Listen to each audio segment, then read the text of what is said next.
누가복음 12장 1절에서 12절입니다. 그동안에 무리 수만 명이 모여 서로 밟힐 만큼 되었더니 예수께서 먼저 제자들에게 말씀하여 이르시되 바리새인들의 누룩 곧 외식을 주의하라. 감추인 것이 드러나지 않을 것이 없고 숨긴 것이 알려지지 않을 것이 없나니 이러므로 너희가 어두운 데서 말한 모든 것이 광명한 데서 들리고 너희가 골방에서 귀에 대고 말한 것이 지붕 위에서 전파되리라. 내가 내 친구 너희에게 말하노니 몸을 죽이고 그 후에는 능히 더 못하는 자들을 두려워하지 말라. 마땅히 두려워할 자를 내가 너희에게 보이리니 곧 죽인 후에 또한 지옥에 던져넣는 권세 있는 그를 두려워하라. 내가 참으로 너희에게 이르노니 그를 두려워하라. 참새 5마리가 2 아사리온에 팔리는 것이 아니냐. 그러나 하나님 앞에서는 그 하나도 잊어버리시는 바 되지 아니하느니라.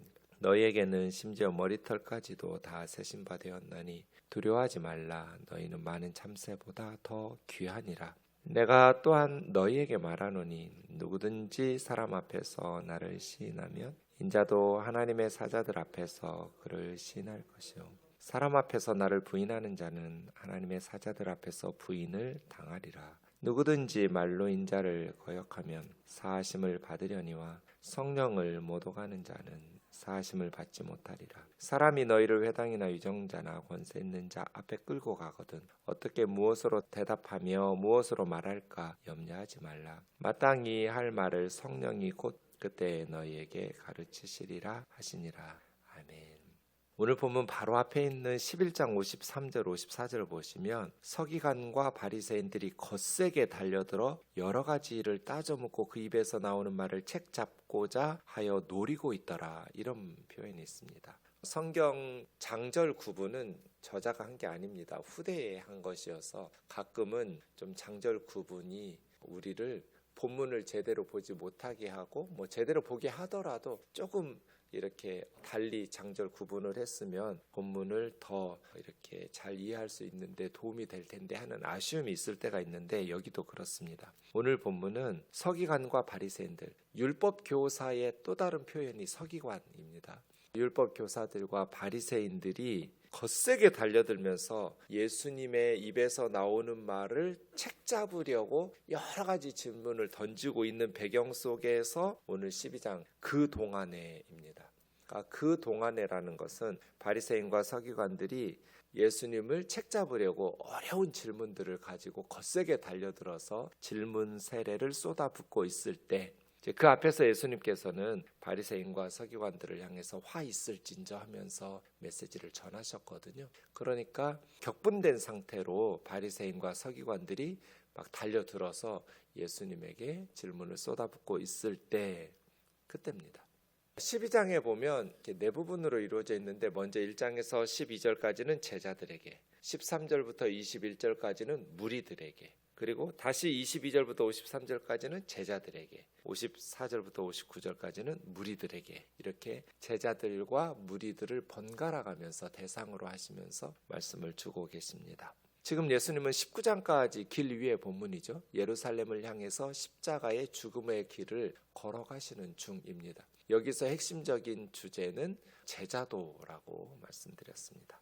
제자들이 어떻게 주님을 섬기며 따라야 되는가 2가지 주의해야 될 것이 있습니다. 오늘 1절에서 12절까지는 제자들에게 2가지를 말씀하고 있습니다. 1절에서 3절까지는 외식입니다. 위선적인 행위죠. 2번째 4절부터 마지막까지는 두려움입니다.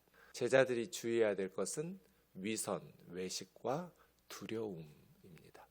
1절 보시면 그동안에 무리 수만 명이 모여들어 서로 밟힐 만큼 너무나 많은 사람들이 예수님에게 모여들어서 셀 수 없는 인파가 모여들어 서로 밟힐 만큼 모인 것이죠. 이렇게 사람들이 많이 모이면 사역자들은 위선자가 될 가능성이 높죠. 사람들에게 잘 보이고 싶으니까 외식할 가능성이 높아집니다. 어쨌든 그때 예수께서 먼저 제자들에게, 그러니까 무리들보다 먼저 제자들인 거죠. 교회도 마찬가지. 어느 교육부서든지 어느 모임이든지 교회 안에 소그룹들도 마찬가지. 부서들도 핵심 리더들이 참된 예수님의 제자가 돼야죠. 수많은 무리들을 가르치는 것보다 예수님의 제자들을 참된 예수님의 제자로 양육하는 것이 더 중요해서 많은 수를 불러 모으는 것보다는, 그것도 중요하지만 소수의 제자들을 바르게 양육하고 길러내는 것이 하나님의 나라 운동에 있어서 더 중요하겠죠. 그래서 먼저 제자들이에요. 제자들이죠. 우리는 그리스도의 제자인가, 스승이신 예수님에게 배워서 예수님의 제자답게 살아가는가, 이것이 늘 저의 머릿속에 있는 숙제 같은 아젠다이거든요. 우리는 겉으로는 누가 봐도 예수의 제자, 그리스도의 제자라고 여기는데 정말 우리의 신앙과 삶이 예수님의 제자다운가? 그리스도를 배워서 너 누구 제자야? 나 예수님한테 배운 예수의 제자야. 이렇게 말하면서 부끄럽지 않을 만큼 우리가 살려고 노력하는가? 그래서 항상 우리는 예수님의 제자다. 너 누구한테 배워서 이래? 할 때 나는 예수님에게 배운, 예수님이 가장 중요한 나의 스승, 예수님이 가장 중요한 내 인생의 멘토, 나는 그리스도의 제자다. 이런 우리의 정체성을 가지고 살아야겠죠. 바리새인들의 누룩, 지금 우리는 뭐 빵을 집에서 만들어 먹지 않지만 예수님 시대에는 집집마다 빵을 만들어 먹으니까 누룩의 성질에 대해서 유대인들에게는 아주 익숙하게 매일 빵 만들어 먹으니까요. 누룩에 대해서 잘 알고 있었겠죠. 누룩은 두 가지 중요한 특징이 있는데, 첫 번째는 작은 양이 밀가루 반죽 전체에 영향을 미쳐요. 그렇죠? 조금만 누룩을 넣어도 전체 반죽을 부풀려요. 이 첫 번째 특징이고, 두 번째 특징은 소리 없이 진행해요. 색깔이 변하는 것도 아니고 우당탕탕 소리가 나는 것도 아니에요. 조용히. 그러나 누룩은 끊임없이 서서히 반죽에 침투해서 전체 반죽에 영향을 미치죠. 그래서 위험한 거죠. 누룩이 있느냐 없느냐에 따라서 공동체 전체에 큰 영향을 미쳐요.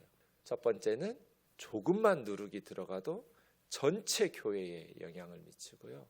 또 조용히 눈에 보이지도 않게, 그러나 서서히 끈질기게 모두에게 침투해서 보이지 않지만 영향을 미치죠.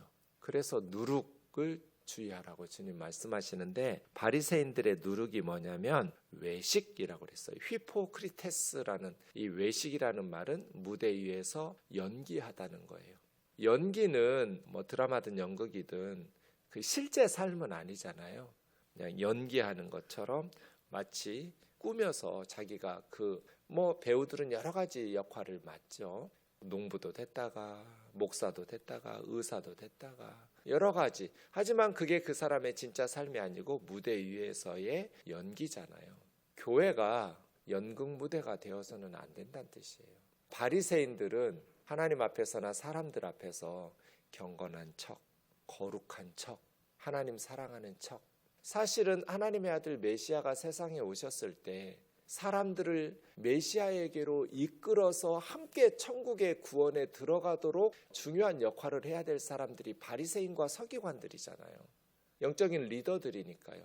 누구보다도 예수님을 알아보고 메시아이심을 알아보고 많은 사람들을 예수님에게로 데리고 나와서 예수님을 전파하고 소개해서 많은 사람들이 예수 그리스도 안에서 구원을 받도록, 예수님의 말씀을 들어보면 알잖아요. 예수님의 사역을 지켜보면 알잖아요. 책 잡을 게 없잖아요. 질문 공세 쏟아 부었는데 그렇게 질문들을 책 잡으려고 쏟아 부어도 예수님의 입에서 나오는 대답들과 말씀들, 예수님의 설교들 들어보면 이것이 바른 하나님의 말씀의 해석이고 바른 하나님의 말씀의 사역자인지 아닌지 알 수 있잖아요. 근데 바리새인과 서기관들이 마음이 어두워졌어요. 왜냐하면 교만했기 때문이죠. 정직하고 겸손하면 반드시 변하죠. 예수님의 말씀을 듣는데 왜 변하지 않겠어요? 예수님의 말씀, 예수님과 대화를 나누고 예수님과 이렇게 함께 예배하고 예수님의 설교를 듣는데 왜 변하지 않을까요? 둘 중 하나의 문제가 생기기 때문이죠. 교만하거나, 교만한 사람은 안 변해요. 그러니까 교만이라는 것은 가진 게 많아가지고 목에 힘주고 이런 것보다는 복음서에서 교만은 변하지 않는 거예요. 우리가 고라신, 벳세다, 가버나움 이야기 했지만 어제 설교에서도 지난주에 살펴보았던 벳세다 사람들 가난해서 오병이어 기적 벳세다에서 일어났잖아요. 그 사람들이 가진 게 많아가지고 교만하다고 주님께서 너희가 하늘 끝까지 하늘 꼭대기까지 올라가겠느냐 교만하다고 책망하신 게 아니잖아요. 가진 게 많아서가 아니라 가진 게 없어도 변하지 않는 게 교만한 거예요. 왜 안 변해요? 예수님의 말씀을 듣는데 왜 하나님 앞에 기도하는데 변하지 않아요? 교만하기 때문이거든요. 너희가 하늘 꼭대기까지 높아지겠느냐. 그러니까 가진 게 많고 배운 게 많은 사람들만 교만한 게 아니에요. 변하지 않는 거. 교만해서예요. 두 번째는 정직하지 못하기 때문이거든요. 근데 바리새인들은 자기들이 많이 안다고 생각해요. 자기들은 또 랍비예요. 랍비 교육을 받았고 백성들로부터 존경을 받고 그러니까 자기들이 대단한 줄 알아요. 이게 목사들의 착각이거든요. 성도들이 들어보면 다 알아요. 교회 안에는 모든 분야의 전문가들이 있잖아요. 어떤 사람은 경제 전문가, 어떤 사람은 교육 전문가, 어떤 사람은 사회, 다양한 분야에서 그게 자기 직업이니까요. 자기 전공이기도 하고요. 목사들은 신학에 대해서, 목회에 대해서는 전공이지만 다른 모든 분야에 있어서 다 전문가는 아니잖아요. 그런데 설교하다 보면 그런 부분에 대해서 얕은 지식을 가지고 말씀을 준비하고 책을 읽고 인터넷을 검색하고 해가지고 마치 자기가 그 분야의 전문가인 것처럼 그렇게 가르치려고 하고 교만해질 때가 저도 많거든요. 표현들이 그럴 때가 많아요. 그래서 마치 목회자들이 모든 걸 다 아는 것처럼 자기가 말하는 것이 다 진실이고 정답이고 하나님의 뜻인 것처럼 바리새인들이 아마 그랬을 것 같아요. 예수님 시대의 바리새인들이.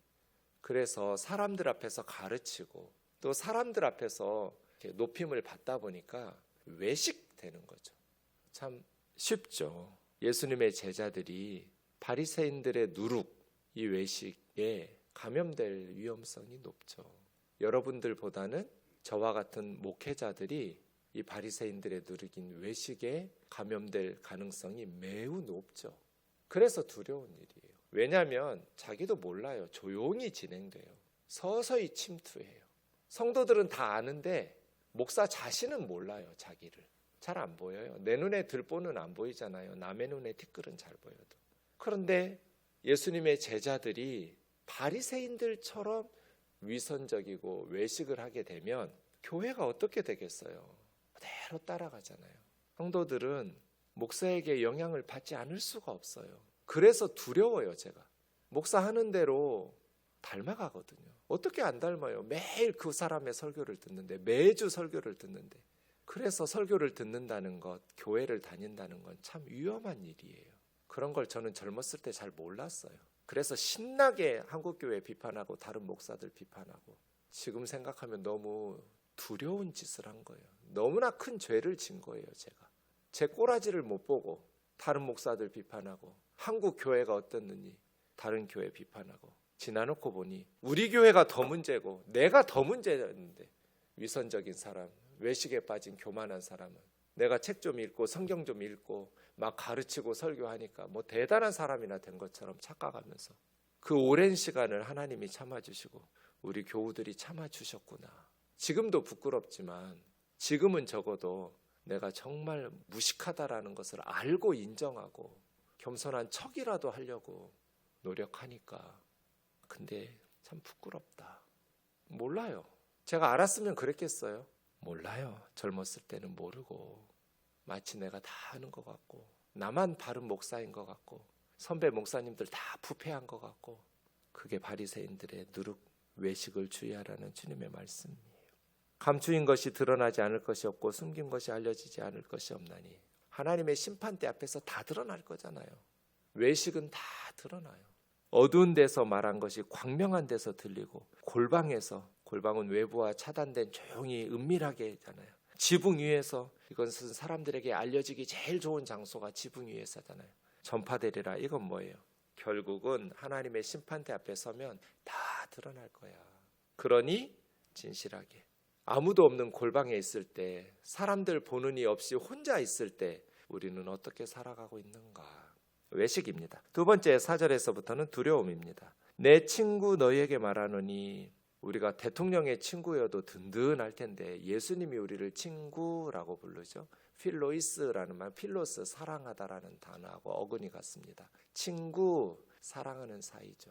사랑하는 친구, 너희에게 말하노니 몸을 죽이고 그 후에 아무것도 할 수 없는 자는 두려워할 필요가 없다. 사람들은 몸을 죽일 수는 있어요. 그런데 몸만 죽이지 그 다음에는 아무것도 할 수가 없어요. 그런 사람들은 두려워할 필요가 없다는 거예요. 그럼 누굴 두려워하느냐? 마땅히 두려워할 자를 너희에게 보이리니 죽인 후에 게헨나, 지옥에 보내는 하나님이죠. 하나님을 두려워하라. 내가 참으로 너희에게 다시 말하는데 하나님 두려워해라. 하나님은 우리 몸만 죽일 수 있는 분이 아니에요. 사람은, 로마 황제는, 세상의 권력자들은 몸만 죽여요. 그 후에는 아무것도 못해요.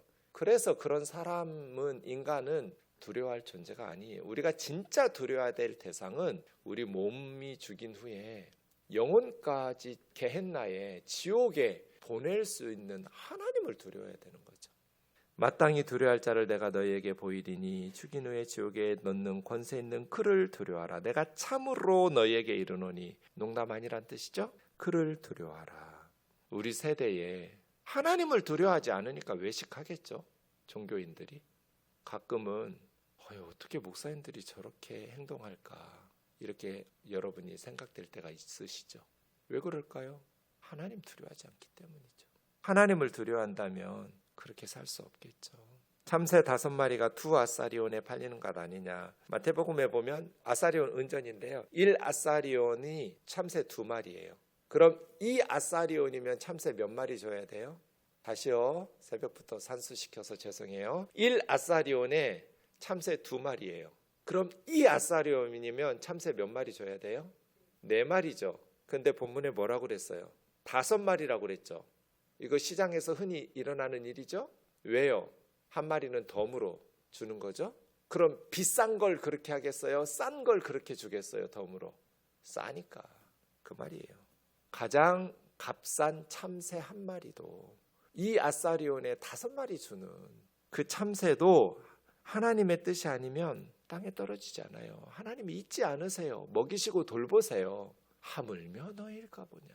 우리는 참새보다 더 귀하잖아요. 머리털까지도 세심바 되었다. 가장 작은 것까지도 하나님께서 세심하게 보살피신다. 너희의 형편과 처지를 하나님은 다 알고 계신다. 그러니 사람들 두려워할 필요가 없다. 사람들이 기껏 해봐야 너희 몸을 죽인다. 그 후에 더 이상 아무것도 못한다. 그러니 사람들 앞에서 두려워하지 마라. 특별히 바리새인과 서기관들, 제사장들이 사람들을 이끌고 메시아이신 예수님에게로 인도하면서 구원을 받아야 되는데, 지금 제사장들이나 바리새인이나 서기관들은 예수님을 죽이려고 그렇게 거부하고 있기 때문에 이제는 예수님의 제자들이 그 역할을 해야 하잖아요. 그때 제자들에게 필요한 건 뭐예요? 담대함이죠. 두려움 없이. 제사장들과 바리새인과 서기관들, 로마의 권세자들이 예수님의 제자들을 죽이려고 박해하고 순교의 제물로 바치려고 할 테니까요. 그때 너희는 사람들 앞에서 두려워하지 마라. 참새 5마리가 2아사리온에 팔리는 것 아니냐. 그 참새 1마리도 하나님이 돌보시는데 너희는 머리털까지 다 세고 계신다. 하루에 머리털이 막 70개 정도 빠지고 자라나고 그런다고 해요. 평균. 우리는 모르죠. 내 머리털이 지금 오늘 아세요 여러분? 어제 여러분 머리털 몇 개였어요? 오늘은 몇 개 되었을까요? 몇 개 빠지고 몇 개 새로 났을까요? 우리 형님들 중에 몇 분을 제외하면 알 수가 없어요. 우리는 몇 개가 내 머리털인지 세지 못하죠. 하나님은 다 세고 계세요. 하나님이 우리보다 우리를 더 잘 아시고 우리보다 우리를 더 많이 사랑하시고 더 귀하게 여기셔요. 그러니까 걱정할 거 없다는 뜻이에요. 사람들 앞에서 나를 선포하고 복음을 전하고 시인해라. 너희가 사람들 앞에서 나를 부끄러워하면 나도 하나님의 사자들, 천사들 앞에서 너희를 부인할 거야. 그러니 많은 사람들 앞에서 내가 예수님이 그리스도 메시아이심을 담대히 전해야죠. 말로 인자를 거역하면 용서를 받겠지만 성령을 못 오가는 자는 사하심을 받을 수 없다. 이게 이제 마태와 마가에서는 바알세불 논쟁 때 나오는 말씀이죠. 예수님께서 많은 기적으로 병자들을 고치시고 귀신 들린 사람들에게서 귀신을 쫓아내 주시니까 바리새인과 서기관들이 저 예수 속에 바알세불, 귀신의 왕 사탄이 들어가서 이런 능력이 나타나는 거야. 하나님의 사역을 사탄의 역사로 해석해 버리는 게 이게 성령의 역사, 성령의 능력을 사탄의 사역으로 그렇게 해서 자기들도 천국에 못 가고 예수님을 믿으려고 나온 무리들도 천국에 들어가지 못하도록 하는 그러한 바리새인들, 서기관들의 회방을 성령 회방죄라고 말하거든요. 왜냐하면 자신의 죄는 자기 문제예요. 그래서 회개하면 구원받을 수 있지만 성령을 회방하는 이런 종류의 죄는 다른 사람들까지 예수님을 믿지 못하게 하여 지옥으로 끌고 가기 때문에 이것은 성령을 모독하는 자는 믿음을 가질 여지가 없기 때문이다. 레온 모리스는 이렇게 해석해요. 이런 종류의 죄인들은 믿음을 가질 수가 없기 때문에 자기와 다른 사람들을 너희 사람이 회당이나 위정자나 권세 있는 자 앞에 끌고 가거든 그들 앞에서 뭐라고 대답해야 할지 염려하지 않아도 된다. 성령님께서 그때 재판정에서 이제 회당 나온 거는 회당도 재판정 역할을 하기도 하기 때문이에요. 회당이나 권세자나 재판정 앞에 끌고 가면 어떻게 대답하지? 두려워하지 마라. 성령께서 너희에게 가르쳐 주실 것이다. 꼭 해야 될 말들.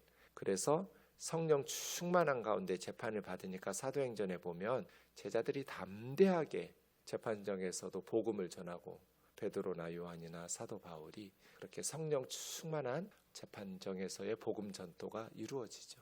오늘 우리 그리스도인들이 주의해야 될 두 가지입니다. 목회자이거나 성도 모두에게는 외식을 주의하셔야 돼요. 거룩한 척, 착한 척, 경건한 척, 진실해야 돼요. 두 번째는 두려움이에요.